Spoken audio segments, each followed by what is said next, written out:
Thanks very much, Derek. It's such a treat for me to be joining you today, particularly on this topic for a couple of reasons. Let me make sure I can make this thing work. Oops, first I guess I better get to the slides.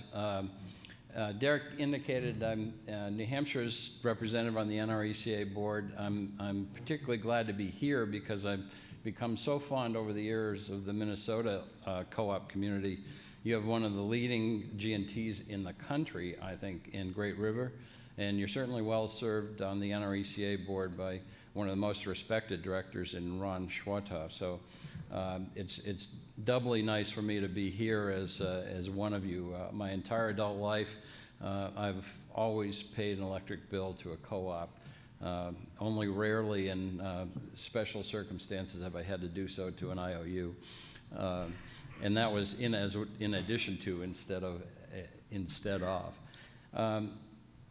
Derek did a nice job with the introduction, and I don't need to follow further with that, but perhaps a bit of description for RAP, the Regulatory Assistance Project.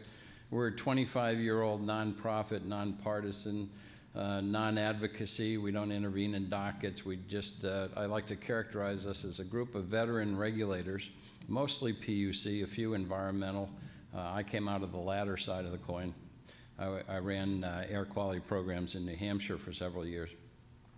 So we're a group of veteran regulators advising current regulators how to avoid making the same mistakes we made when we were in their chairs. Hopefully we'll succeed at that. As Derek indicated, I want to talk about beneficial electrification. This is a particular area that of fondness for me with respect to my cooperative side of life, because this issue was really put on the map by cooperatives. Keith Dennis at NRECA wrote an article breaking the ground in specifics relating to DOE metrics, comparing when, for example, a gas hot water heater was more efficient than an electric hot water heater. It was completely wrong in light of advancing technologies, and Keith basically took it to him. And he succeeded in that, as it turns out, in some recent DOE developments. I saw that paper and I called up Keith and said, Keith, there's so much more you could have done. You know, you could explain why electrification is the next kilowatt hour is not a bad thing anymore. You could have explained how the Clean Power Plan, by keeping it all power sector and not giving any credit for EV reductions or water heater reductions, is actually hindering the progress. We can give examples and yada yada. So we resolved to write that paper. And I'm pleased to say that the second paper, Environmentally Beneficial Electrification, the Dawn of Emissions Efficiency, as opposed to just energy efficiency, was published in September 1st, 2016. It remains today the #1 downloaded paper in Electricity Journal. And I got 2 more weeks and it will be a year as the top downloaded paper. And that came out of NRECA and my organization. So you can tell I'm pretty proud of that. Also, there is an NRECA resolution that'll be before the annual meeting in 2018 about benefits of electrification. So I hope you all be there. It looks practically like I'm looking out at the NRECA annual meetings now. You guys are so numerous. Be there and support that. Well, then on to electrification. If I want to talk about beneficial electrification, it's probably wise to start with electrification, but that's not rocket science. You've all heard it before. That's just the use of electricity to power end uses that would normally be powered by fossil fuels, natural gas, propane, petroleum in some form or another. Those end uses basically sugar off to transportation, EVs, HVAC and space heating, water heating, and then industrial applications. Industrial is mostly a one-off. You know, there are some generalities, but not like the other 3, which are highly uniform and highly addressable. Why is that important? Why is electrification important? Well, not least because it's already happening. You're all familiar with Nest thermostats. You're all familiar with EVs from Lisa's presentation, if not before. You know, Nest just announced 2 weeks ago, I guess, a demand response program that they call rush hour rewards. And that the thermostat will automatically respond to the utility signals and tailor your air conditioning and heating and you reap the benefit of that. If you have any problem with it, if you don't like it, you have override control, but it's all automatic. So grid management right there without any residential intervention or remembering to do so. On the EV side, Lisa referred to this, but let me add a bit more flavor there. This graph, which is hard for you to read, represents Bloomberg New Energy Finance's reflection about EVs. And the thing that Lisa didn't cover is the delta in the people estimating penetration of EVs year to year. She mentioned MREA, she mentioned EEI. What BNEF did last year, so I had to change this chart, was predicting 35% penetration of EVs by 2040. This year, 1 year later, these guys, with their nose to the grindstone and their ear to the rail, say 54%. You know, this is not like onesie-twosie stuff. This is the tipping point that they're seeing out there. In fact, they project that the total cost of ownership of EVs will flip in 2026. Now, that doesn't mean that there won't be any more gasoline cars after that. Fleet turnover takes a while, but the total cost of ownership will favor EVs as early as within a decade. Electrification is also critical for a sustainable future. Virtually every major study about how to really address the climate problem, no matter where it's done, all comes to the same conclusion. Increased electrification is essential for decarbonization. I like the way David Roberts put it, actually, who used to write for Grist. He says, the way to fix the climate problem, clean up electricity and electrify everything. End of story. Well, okay, that's electrification. What the heck is beneficial electrification? Isn't all electrification beneficial? Well, it's not all about load growth, it turns out. This is a Brattle paper that was done like DOEs and NRELs and ICFs and so forth after the NRECA RAP paper. And they predict that load could nearly double, and that would be a nice outcome. But let's look at some of the fundamentals behind this. This is a graph where the blue line, this is from 1950, comparison of GDP growth and electricity demand growth. The blue line's electricity, the red line's GDP. Basically what that says is historically, you needed to turn a 2 or 3% increase in electricity in order to provide for a 1% increase in GDP. That crossed lines to 1-to-1 in about 1990 and is now dramatically dropping about 1/10 of a point every year. It's 0.6% now.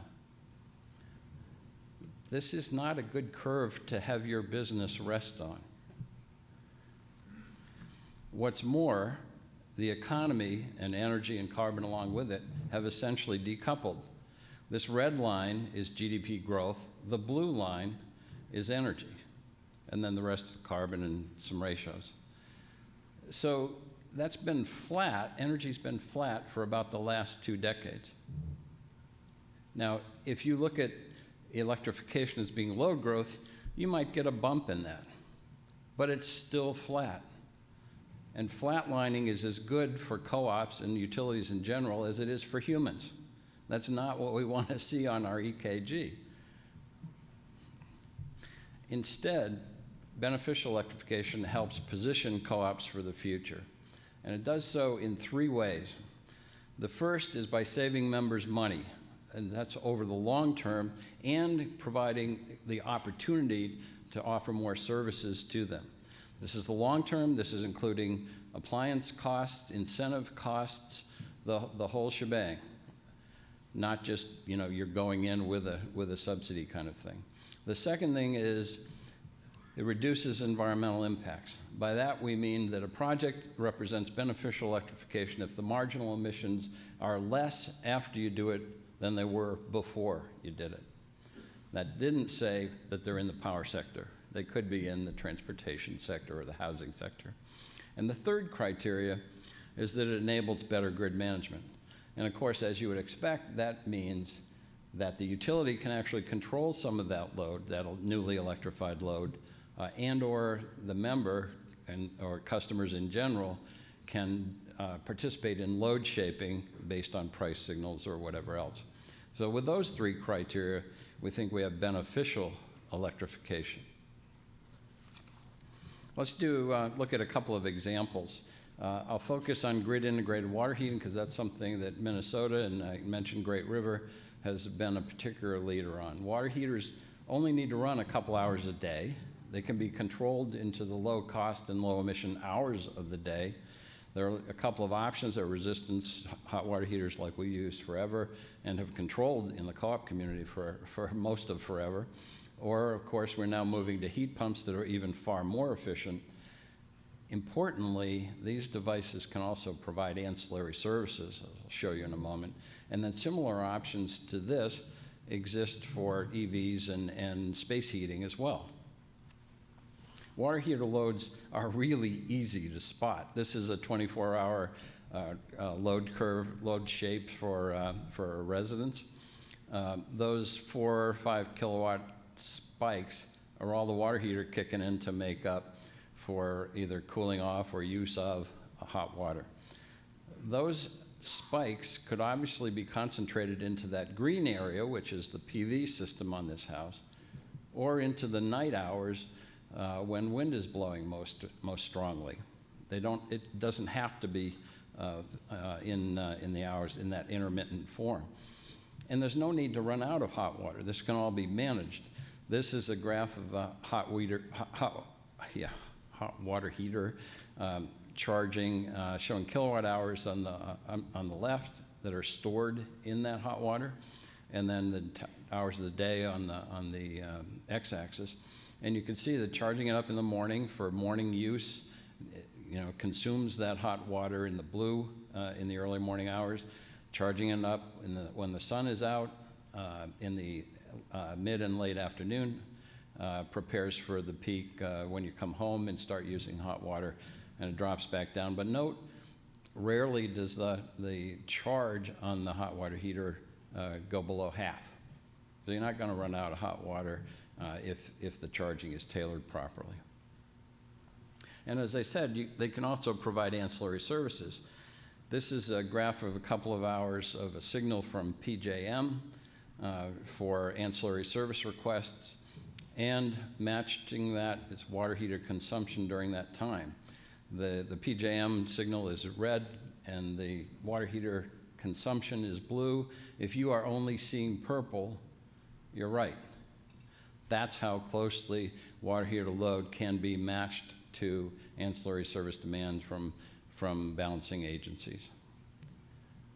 That's faster than any generation can respond to ancillary service requests. Batteries can do the same thing, it's just they're more expensive. And the scale of the hot water heater opportunity is huge. You might think of hot water heaters as a kind of small thing, but there's 45 million of them in the country. And those are just the existing electric hot water heaters. More than half of them are natural gas or other fossil at this point. The South is about 60% in Hawaii. The rest of the country is 25 to 30%. So there's lots of opportunity remaining there. And let's use that as one of our examples of the criteria. The third one, better grid management. Current U.S. wind and solar capacity is about 85 megawatts. Each water heater we saw in that mountain graph holds at least about 2.2 kilowatt hours. It can store it and or use it for shaping load curves. So if we electrified, if we controlled all 45 million of those hot water heaters, we'd be able to store and shape 100,000 megawatts of wind and solar. That would be more than double what we currently have.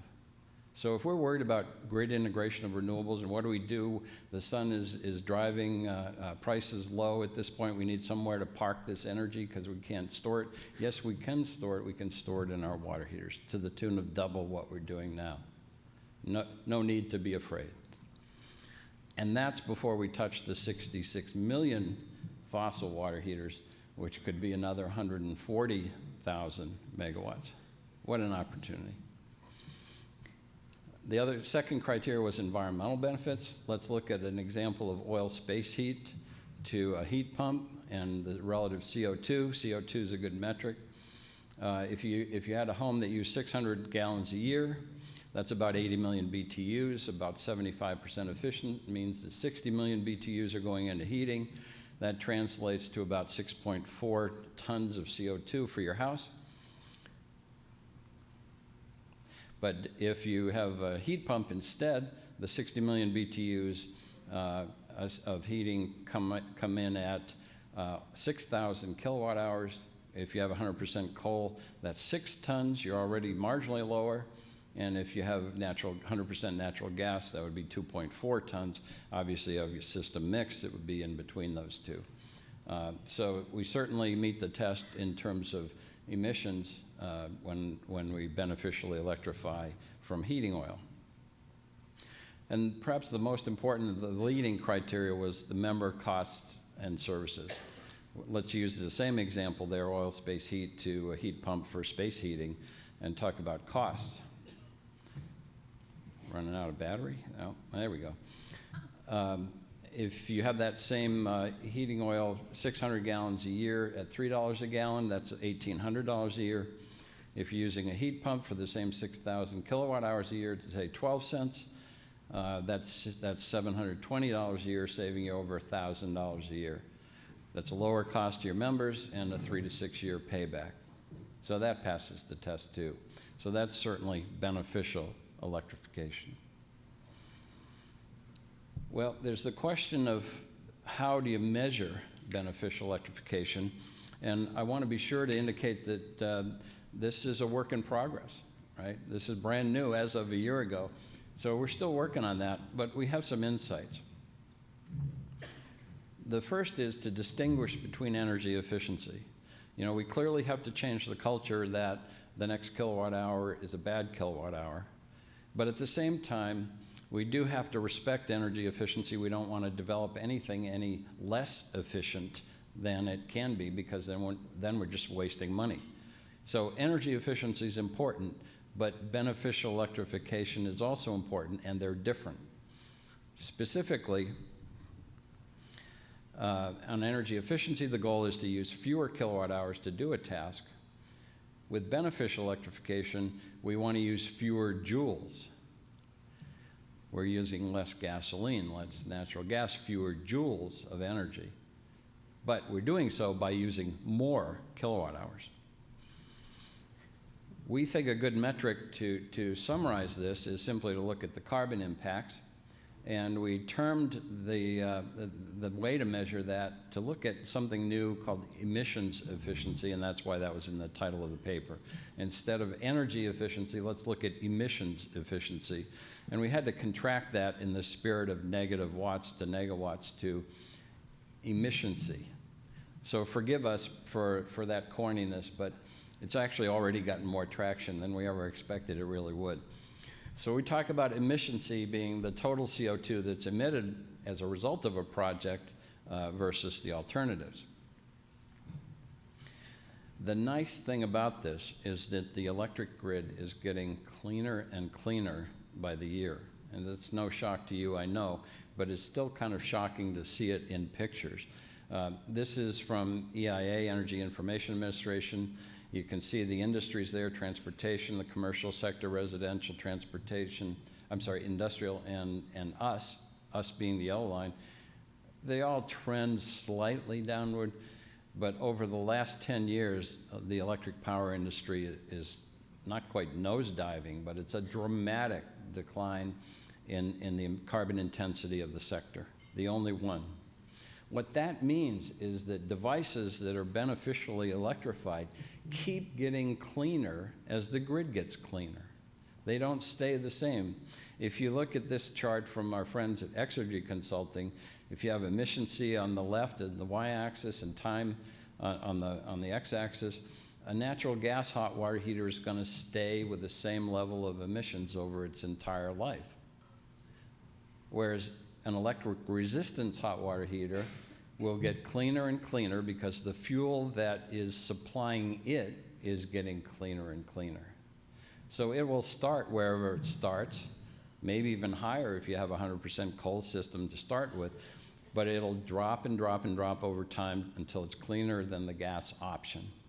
And obviously a heat pump water heater is cleaner to start with and drops further. So this is a really critical point in terms of your decision making and your members' decision making, that your devices, if you choose electrification, electric options, will actually continue to get cleaner over their life cycle instead of just remaining at whatever emissions level you bought. And this applies to all electrified devices. This is Los Angeles Department of Water and Power. This is vehicles, emissions, CO2 per mile driven. The blue is gasoline. Electric vehicles in LA are the black now, or 2013, and then where LADWP plans to be as a result of it cleaning up its grid. So you can see it goes down to less than an order of magnitude by 2030 in terms of emissions compared to gasoline.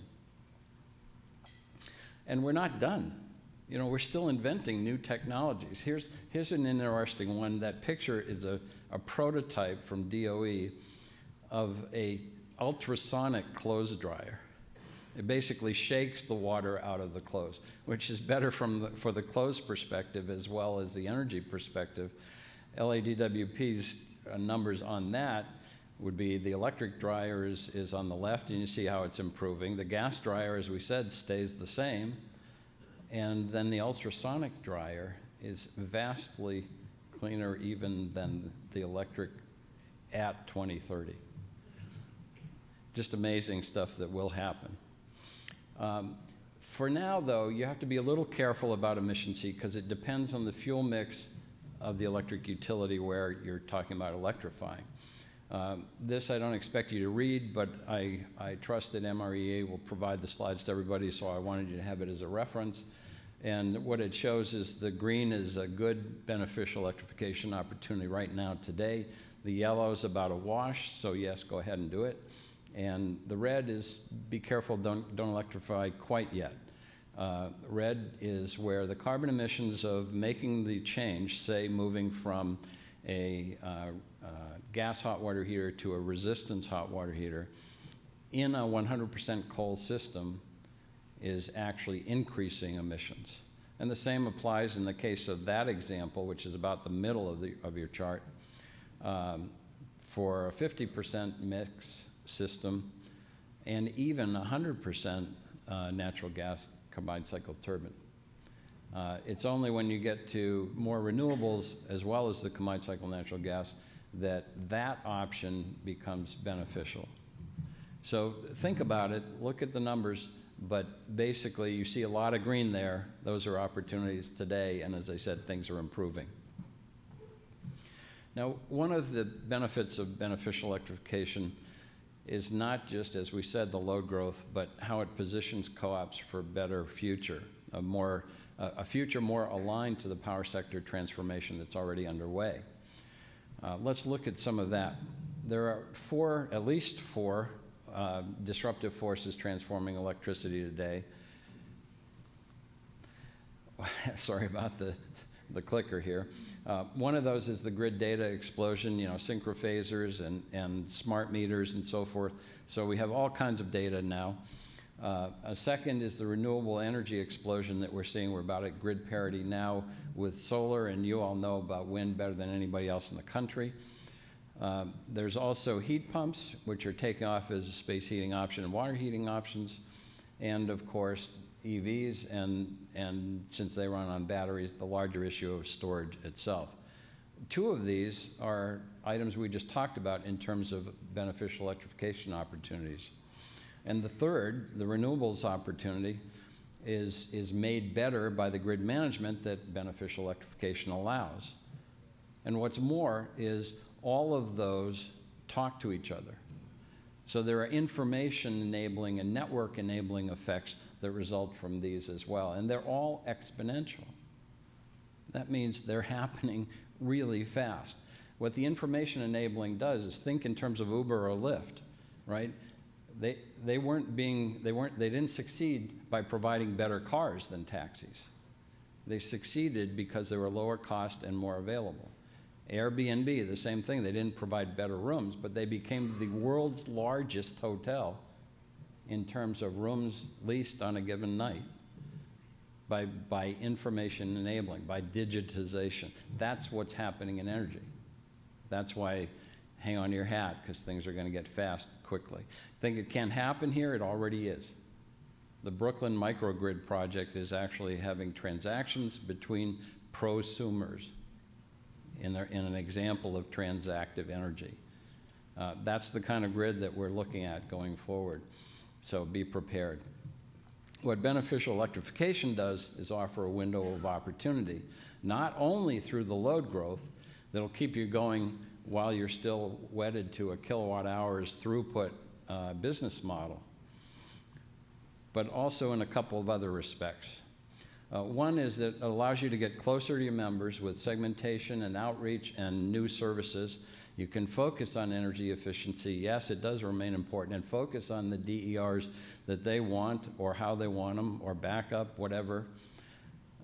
You can also use this time to decouple your revenue stream from your kilowatt hour sales. This can be done in a variety of ways. There are several examples out there. The most important thing is to get started. You could do so through performance-based approaches as well, not just decoupling per se. It's critically important as you head into this to rethink rate design, because it's not your grandfather's rate design anymore.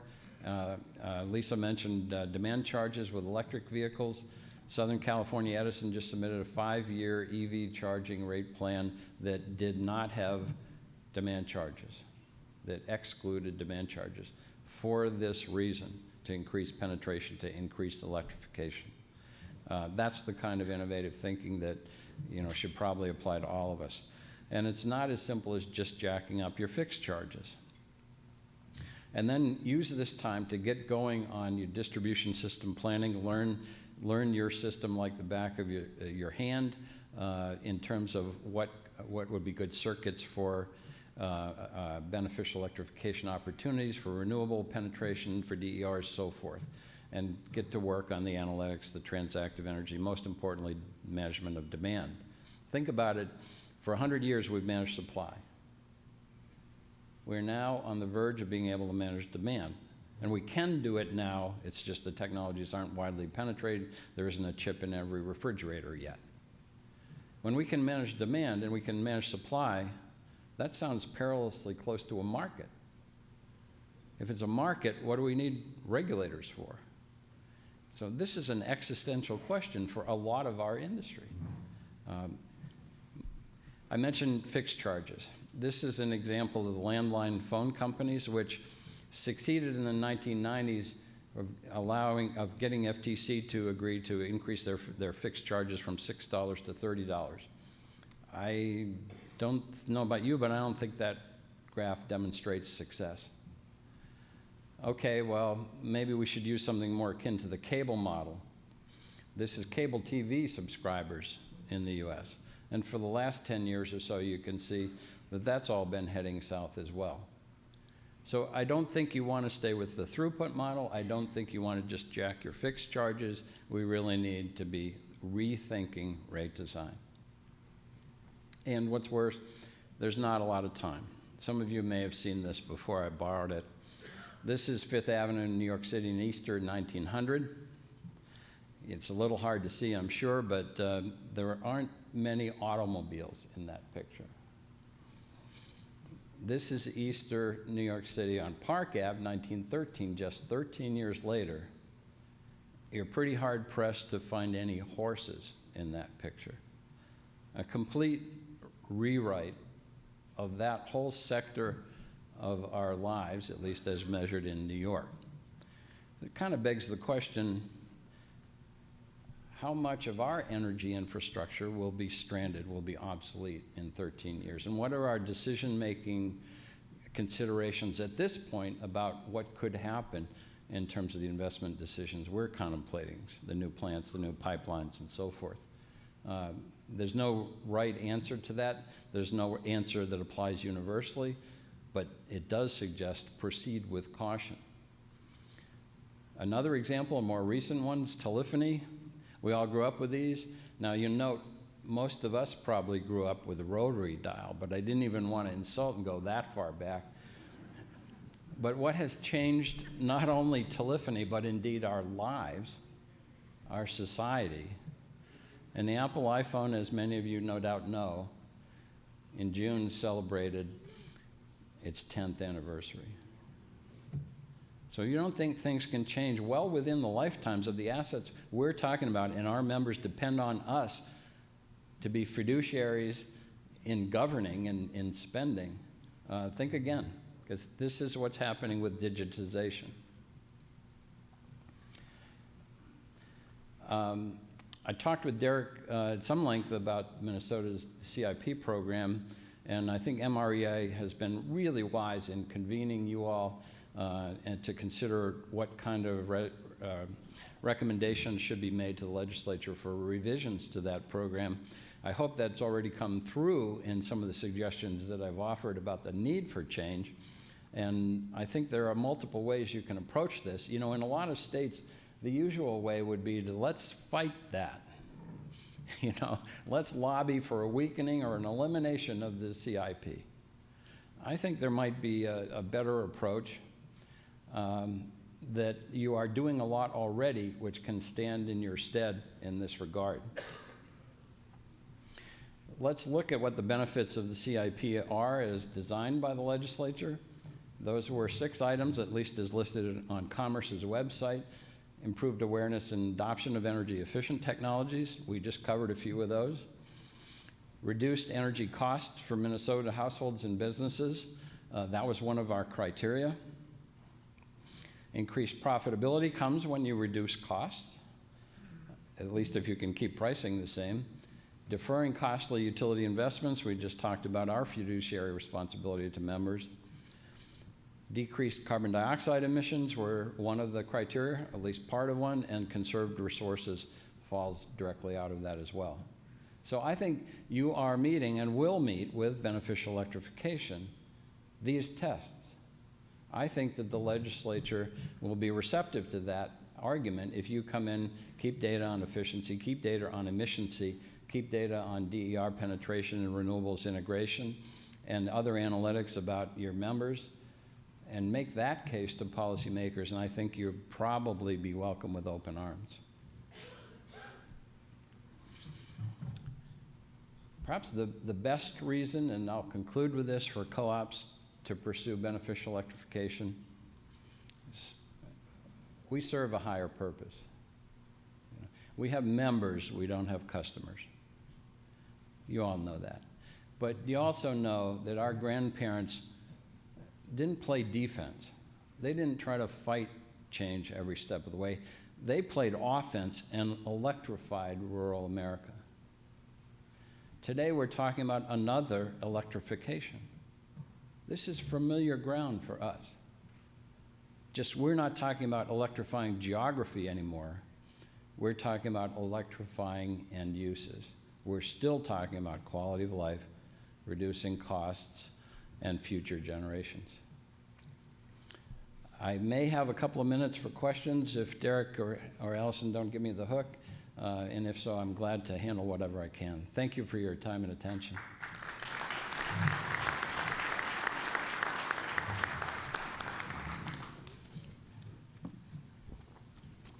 Any questions?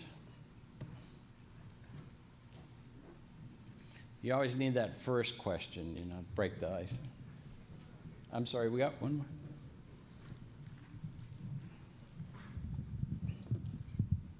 I just met Stephen this morning, and I didn't prompt him or pay him for this. Not yet. So thank you. Yeah, not yet, right? I just wanted to ask you, in your work at New Hampshire Electric Cooperative, what's been the reception for beneficial electrification? What steps has your co-op taken in moving in this direction? Yes. Well, you know about boards, right? They're made up of several people, not just one or two. And I'm pretty blessed to have a board that I think gets this direction. But the cooperative, my cooperative, there's only one cooperative in New Hampshire. It's the second largest utility in the state, even though it's only distribution. We do our power purchases in the market. It has a new CEO for just 2 years, and the staff has not been inculcated with all of these directions, I think, sufficiently. I think that is happening, and we'll look forward to more of the same. One bit of evidence on that is that the co-op is installing its first utility-scale solar site. Took us a long time, but we're pleased that we're putting in a 2-megawatt site finally in New Hampshire. So I think we're good, but not great. We're getting better, but too slowly, and plenty of work left to be done even in New Hampshire, Steve. Thanks for the question. Other thoughts? I've got one over here. Please. You know, you talk electrification with cars and everything. I got a son-in-law that's on a fire department. They're scared as hell of electric cars and accidents. They don't know, they're all trampled up. What do they shut off? You know, And then going down the road?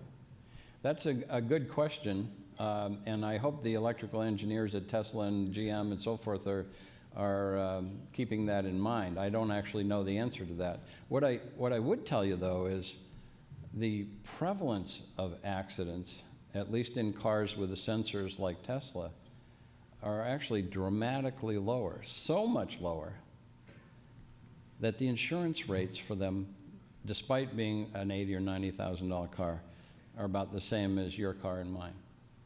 So the insurers figured out that this is less likely to be in an accident, so I can reduce the insurance premiums. So that's a good sign about how often that's likely to happen. When it does, there better be some thought and protection given to the point that you raised.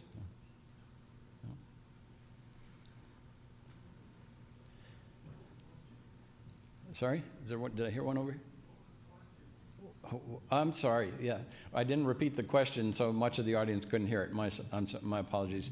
The question was, in an accident, some of the first responders are concerned about what's live and what isn't in this crumpled mass of car that existed prior to the accident. And is it hot? Is it dangerous? Might it ignite? Yeah, et cetera. So good question. Great. Well, I think I'm close to the hook, and I'll take my leave and be around a bit longer if you will, and certainly look forward to Ted's remarks. Thanks very much.